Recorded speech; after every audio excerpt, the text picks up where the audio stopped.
Caríssimos irmãos e irmãs, permitam-me uma palavra a título de reflexão nessa manhã de domingo, o 26º domingo do tempo comum.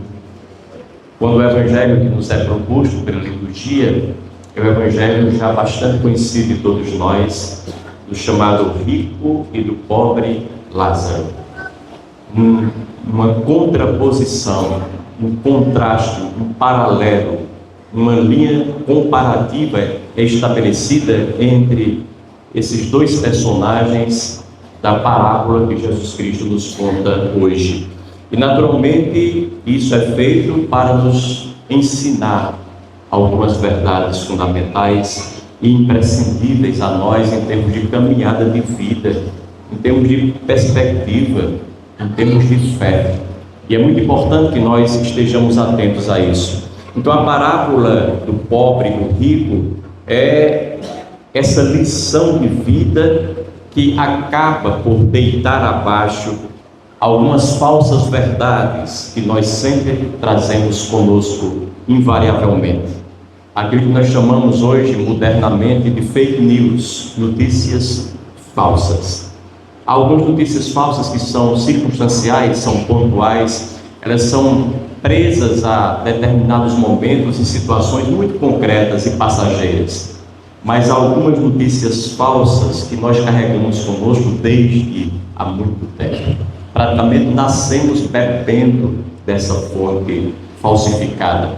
Ela vai sendo introjetada em termos de ideia e vira verdade, ainda que não seja. Ou, no mínimo, passível seja do nosso questionamento. E é disso que trata o Evangelho. Qual é esse primeiro mito que nós devemos olhar para ele com mais objetividade, mais ciência? É o mito da separatividade. Vez por outra eu lhes falo sobre ele. Aquela perda da visão do todo. Coisa pior do mundo é você ter uma visão fracionada, uma visão parcializada, uma visão de um palmo à frente do seu nariz e não perceber que o mundo é muito maior do que aquilo que você vê naquele exato momento. Há muito mais implicações e coisas relacionadas além daquilo que parecem ser as únicas coisas que você acredita serem verdadeiras e plausíveis. Esse mito da separatividade é terrível, porque no fundo ele é traduzido assim: eu posso ser feliz sozinho, eu sou autossuficiente, eu me basto, sou eu e eu mesmo, com meus valores, inclusive valores financeiros, com os meus bens, com os meus recursos, com as minhas capacidades, com os meus potenciais, minha superinteligência. Então saiam da frente que eu vou sozinho. A gente pode até sozinho por algum tempo, mas a vida vai se encarregar mais tarde ou mais cedo, e às vezes mais cedo do que mais tarde, de nos mostrar que não pode ser assim. Nos vai dar uma rasteira, nos vai colocar doentes no hospital, ou numa cadeira de rodas, ou então num leito de dor na nossa própria casa, onde não podemos fazer nada que ninguém faça por nós. Sempre alguém nos ajudando. É aquelas pessoas que às vezes nós não quisemos nunca ter qualquer nível de dependência, são elas que estão lá a nos ajudar. E passam de supérfluas, de acidentais, a pessoas imprescindíveis, sem as quais a gente não dá um passo, não faz, não respira sequer. Então, não tenhamos essa ilusão de que podemos fazer as coisas sozinhas. Aliás, aquela ideia de que cada um por si, Deus por todos. Conservamos assim: salve-se quem puder, quem for fraco, que se quebre. A gente sempre achando que o fraco é o outro, e nós somos uma fortaleza. Ou então alguém nos pede alguma ajuda e a gente diz: eu não tenho nada a ver com a vida de seu ninguém. Cada um se preocupe consigo. Eu já tenho muitos afazeres, muitas responsabilidades que pesam sobre mim. Isso me basta naturalmente. Então o rico do Evangelho, na sua riqueza, ele vive de forma indiferente ao pobre, totalmente alheio ao pobre, que está bem à sua porta. como se os outros não existissem, como se a existência deles não tivesse nenhuma relação com a sua. E às vezes nós somos assim, vivemos dispensando os outros, como se ninguém mais existisse a não ser nós próprios, ou no máximo uma meia dúzia de pessoas ligadas a nós, por vias de consanguinidade, de familiaridade, de responsabilidade, ou de cumplicidade afetiva, ou coisa que o valha. Mas não passamos daí, não ultrapassamos esse limite de maneira alguma. Ora, nesse mundo nós não estamos separados de nada nem de ninguém. Estamos implicados uns nos outros o tempo inteiro. Todos os eventos têm a ver com todos os eventos. Os mais de perto e os longínquos, não importa.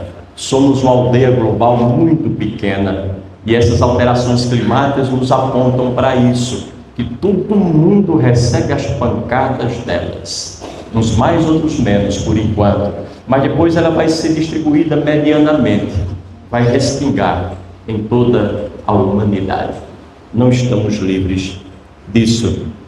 Lembro-me, por exemplo, de uma greve que houve aqui há muito tempo, talvez no século passado, da fábrica da Fiat, que simplesmente os operários, milhares deles, paralisaram seus trabalhos. Por vários meses, foram 10 meses de paralisação. Isso foi década de 80, 90. E a fábrica não faliu, e ela não fechou, porque outras fábricas acabaram por já ajudá-las, outras unidades da mesma empresa, as de lá ajudando as de cá nas suas necessidades. Somos uma aldeia global. Agora mesmo vocês viram a destruição a semana passada da fábrica da Toyota lá em Porto Feliz, no estado de São Paulo. Destruição de 90% das suas dependências. A Toyota decretou falência daquela fábrica, ou seja, vamos parar as 3 unidades do Brasil, que estão lá no sul.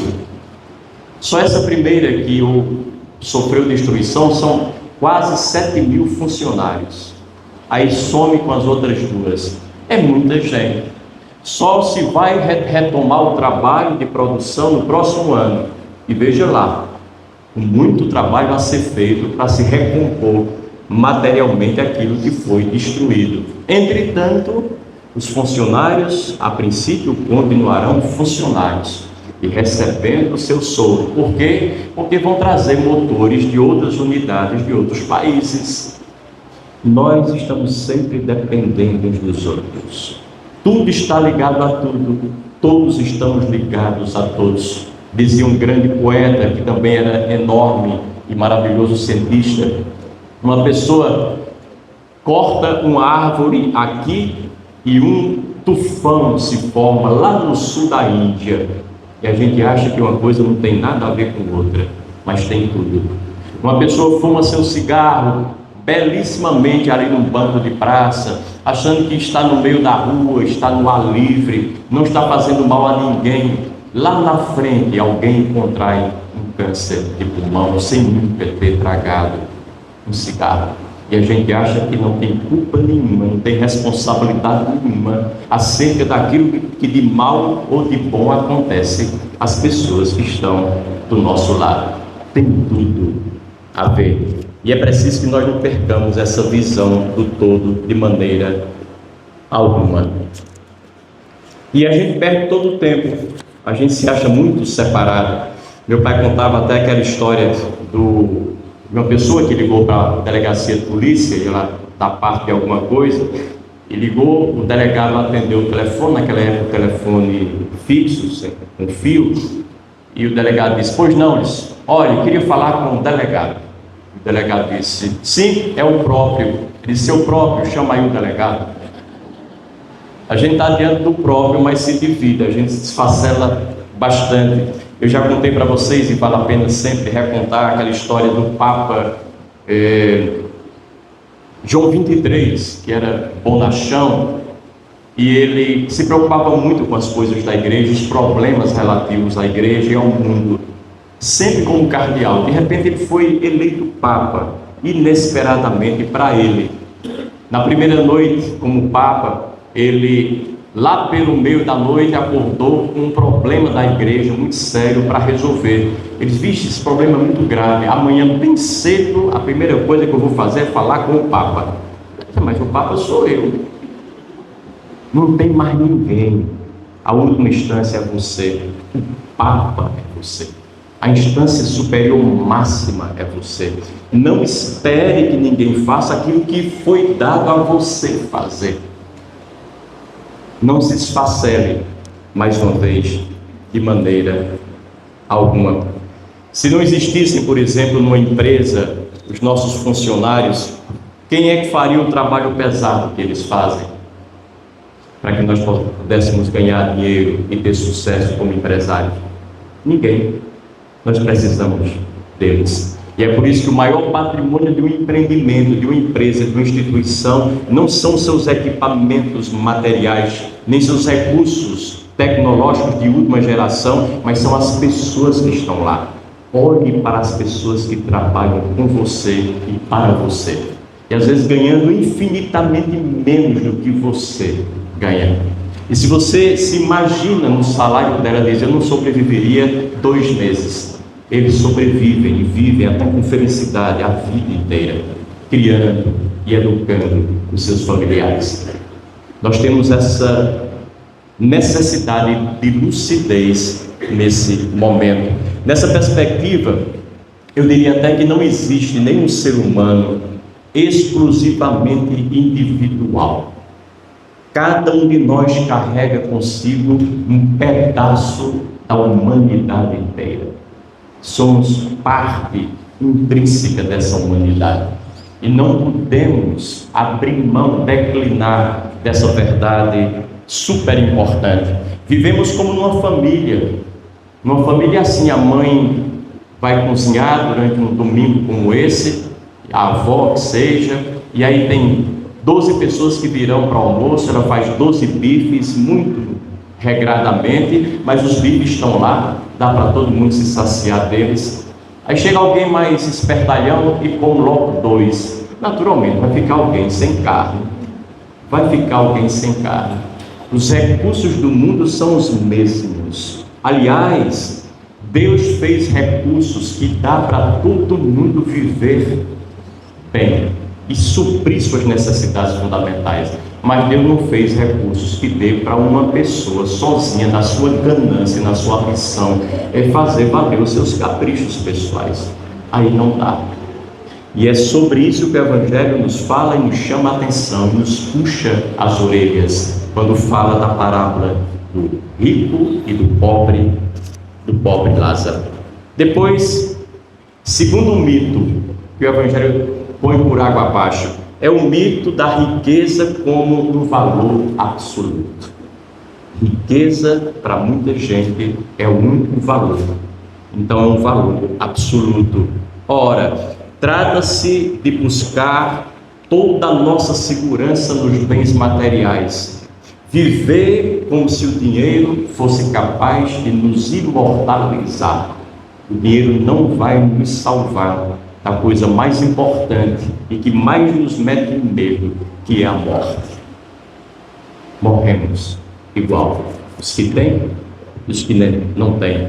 O Evangelho é claro: morre o pobre, Lázaro, e morre também o rico. Palavras textuais do Evangelho. Então não importa quanto dinheiro, quantas casas, quantos carros importados você tem, o fato é que você vai morrer. Você vai morrer igualmente. Todos morreremos e não levamos absolutamente nada. Lembro de um comentarista desportivo que, de certa feita, há um tempo atrás na televisão, ele dizia que só existem 2 tipos de técnicos, treinadores de futebol: aqueles que foram despedidos e aqueles que estão para ser despedidos. Porque basta o time perder 3 partidas seguidas e o técnico já era. Nós sabemos assim a volatilidade, a instabilidade dessa profissão. E eu diria, parafraseando, que só existem 2 tipos de gente: aquelas pessoas que morreram e nós estamos para morrer. Estamos na fila e vamos igualmente morrer. Parece chover no molhado dizer isso, mas às vezes é preciso que a gente diga o óbvio, que tem gente que acha que nunca vai morrer, que a morte é para os inimigos, para os distantes, para os diferentes, para aquelas pessoas que não se cuidam, para aquelas pessoas que são desleixadas, aquelas pessoas que não fizeram por onde melhorar a sua vida e não ter doenças ou coisa que o valha.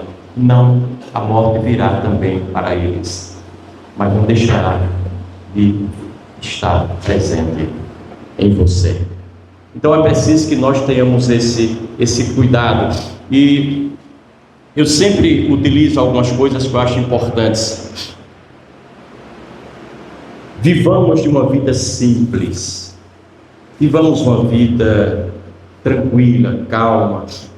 Sejamos capazes de perceber que o mais importante não é aquilo que parece ser o mais importante. E a pergunta é, ora, se nós viemos no mundo sem nada e partiremos dele sem nada, qual é o motivo real da nossa existência? Se a riqueza não é o que confere sentido à nossa vida aqui na Terra, o que é que pode conferir esse sentido a todos nós? Qual é o sentido da vida, afinal? Essa é uma resposta difícil, porém, hoje, mais e mais as pessoas estão trocando dinheiro por significado. O sentido da vida, naquele trocadilho, é uma vida de sentido. O significado da vida é uma vida rica em significado. A pergunta é, a nossa vida, a minha e a de vocês, tem significado? Encontramos sentido naquilo que nós fazemos? Ou simplesmente fazemos aleatoriamente, sem nunca nos aperceber do que estamos fazendo, sem olhar de uma maneira mais profunda para o sentido real de cada atitude, de cada ação que parte de nós? Ora, essas pessoas estão trocando, repito, dinheiro por significado. Eu conheci algumas dessas pessoas quando estava na Europa. Eram médicos, professores, gente muito bem formada e capacitada, que logo depois da formatura, ao invés de ficarem por ali na Europa ganhando dinheiro e tendo uma vida profissional de sucesso, de êxito, eles colocaram na cabeça que iriam servir esses países fronteiriços de guerra, de fome, na África, no Oriente Médio ou coisa que o valha. Estão lá. Muitos deles morreram lá. Voltavam de 3 em 3 anos para ver a família. Passavam ali 2 mesinhos, depois zarpavam de volta para os lugares onde preferiram viver. Foram pessoas que, por um mistério que nós não conseguimos compreender humanamente, trocaram felicidade do ponto de vista financeiro com felicidade do ponto de vista do significado. Doar a vida. Ora, nós não precisamos fazer isso necessariamente do mesmo jeito. Podemos fazer diferente. Por exemplo, quando nós deixamos que alguns carros passem à nossa frente no engarrafamento, nós estamos humanamente trabalhando contra a corrente. Porque ninguém quer que um carro passe na sua frente, porque você está apressado. Quando nós, por exemplo, deixamos numa fila que alguém que visivelmente não tem tanta condição de estar ali por muito tempo, aceda aos primeiros lugares. E nós até falamos com outros da fila, tentando convencê-los de que aquele que deve ir à frente. Nós estamos trocando dinheiro, tempo, com significado. Quando nós, num dia de domingo, um feriado, ao invés de ficarmos o tempo inteiro debruçados sobre um aparelho de TV ou sobre a tela do nosso celular, e vamos visitar um parente que seja, ou um amigo, ou alguém conhecido da nossa família, um antigo empregado de lá da casa, que nunca mais a gente viu e nem sabe como é que eles estão vivendo, e passamos ali 1 hora com eles em casa, bebendo dessa riqueza, nós trocamos dinheiro por significado.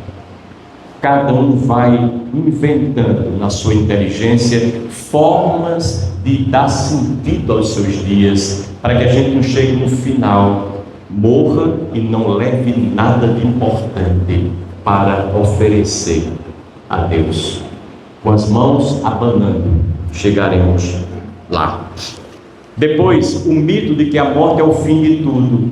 Esse é um outro mito que o Evangelho de hoje põe por água abaixo, de que não existe nada depois. De vez em quando a gente encontra pessoas que dizem assim: olha, céu e inferno é aqui mesmo. Aqui se faz, aqui se paga. Para algumas pessoas é verdade. Muita gente faz e paga por aqui. Mas eu diria que isso não corresponde transversalmente a todo mundo. Há muita gente que vive muito bem aqui do começo até o fim da vida. Fez, pintou e bordou e não recebeu nenhuma bordoada da vida. Entrou para a vida eterna, saiu daqui com todos os louros daquilo que fez. Nunca fez nada por ninguém, mas nunca sofreu absolutamente nada. Nenhuma represália, nenhuma consequência visível, palpável, tangível. Então, evitemos essa ideia de que a morte acaba com tudo. Aliás, hoje, todas as ciências de ponta, elas nos indicam e nos acenam para a continuidade da vida depois da morte. Isso não é um achado apenas das igrejas, das religiões, daqueles que trabalham a espiritualidade. Essa é uma conclusão de todo mundo, inclusive dos chamados ateus. Aliás, não tem mais nenhum cientista ateu. Nenhum cientista ateu a gente encontra. E quando tem alguém muito estudioso que continua sendo ateu, é porque ainda tem que estudar um pouco mais. Não é tão estudioso quanto parece. O que é que eles dizem hoje? A parapsicologia, a psicologia transpessoal, a tanatologia, a chamada física quântica tão propalada, todos eles dizem a mesma coisa: a consciência é imortal. Haja o que houver, nós estamos condenados a conviver com a nossa consciência pelo resto da eternidade. Podem nos matar, nos dilacerar, podemos ser cremados para acabar rapidamente até a nossa matéria, mas a nossa consciência é imortal. A pergunta é: o que é que nós estamos colocando na nossa consciência para imortalizar com ela? Qual é a construção que nós estamos fazendo cotidianamente da nossa memória, das nossas lembranças? Porque a única coisa que vai ficar é aquilo que a nossa consciência firmar dentro dela. Só que a consciência é construída, é um processo. Ela tem a nossa ingerência, tem a nossa interferência, tem a nossa participação em 100%. Façamos o melhor da nossa consciência, para que quando a gente estiver velho, isso não demora muito para ninguém, mesmo para os mais novos. E às vezes estivermos parados em casa, só olhando os netinhos correndo para lá e para cá, não podendo fazer absolutamente nada, totalmente paralisados, inativos. A nossa consciência, que é aquela coisa que a gente tem, viva, possa nos favorecer, possa nos confortar, porque as lembranças que nós criamos, pelas atitudes que nós praticamos, decisões que nós tomamos e empreendimentos que nós firmamos na vida, construíram uma memória da qual vale a pena a gente lembrar-se. Conviver com uma boa memória na nossa velhice não tem prêmio maior.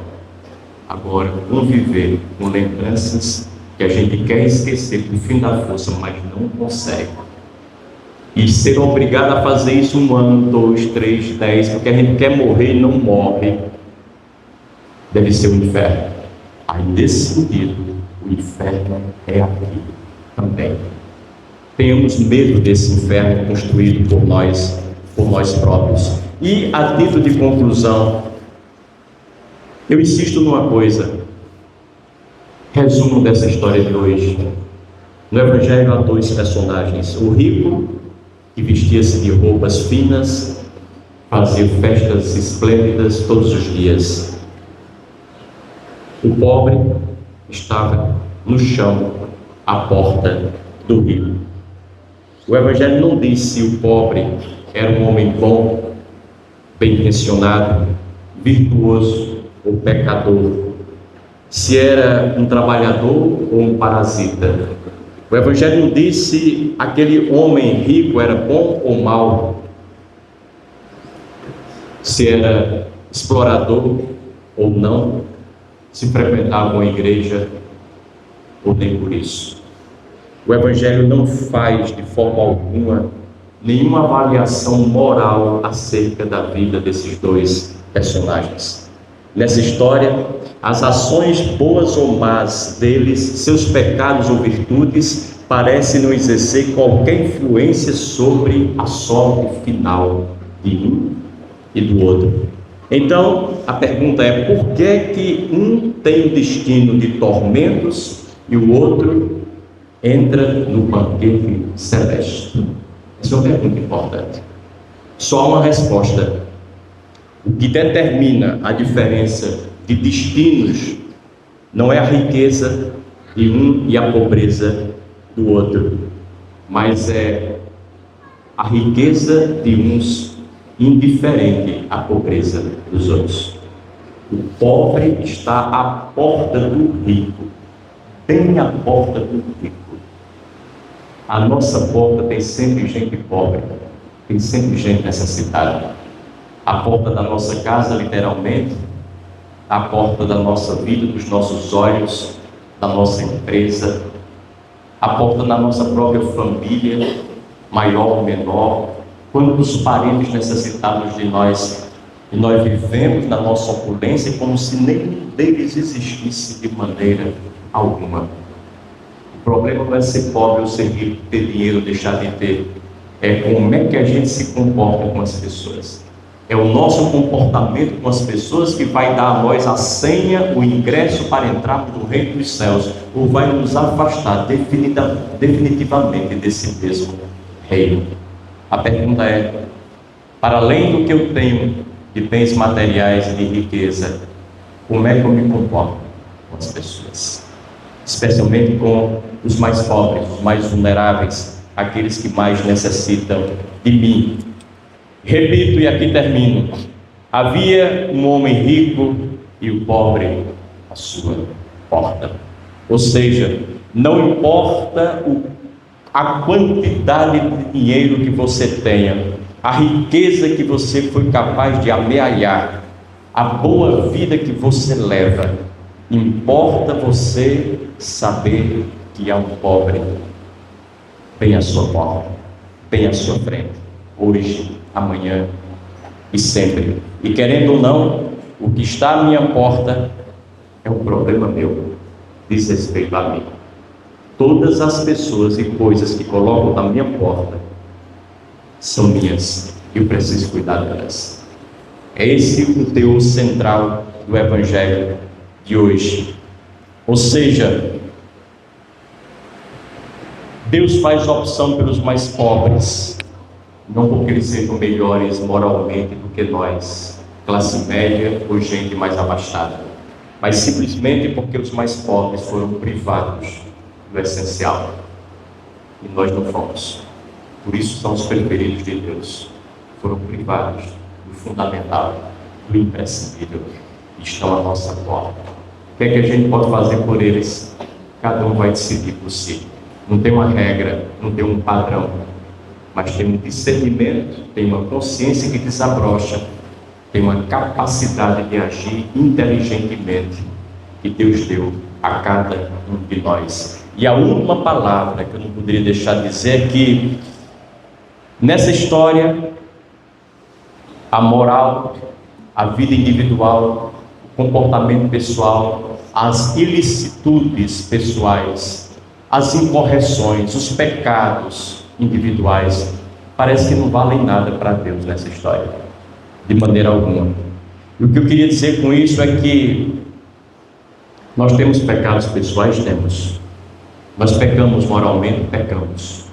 Nós temos alguns desmantelos importantes na nossa vida relacional do ponto de vista afetivo? Temos.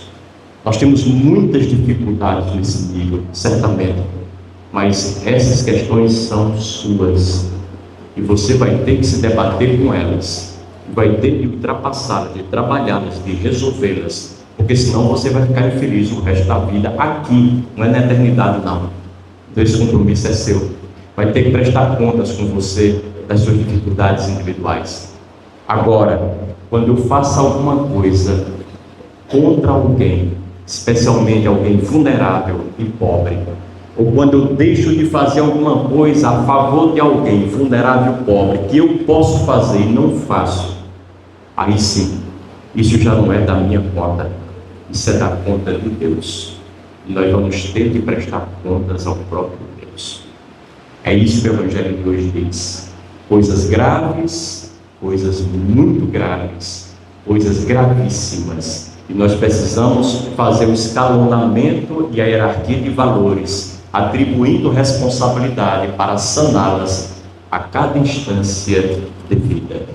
Nós com aquilo que é nosso, Deus com aquilo que Ele colocou espontânea e livremente como coisa sua no seu coração, que é o mundo dos pobres e esquecidos. Que Deus nos ajude nessa tarefa que não é muito fácil. Louvado seja o nosso Senhor Jesus Cristo.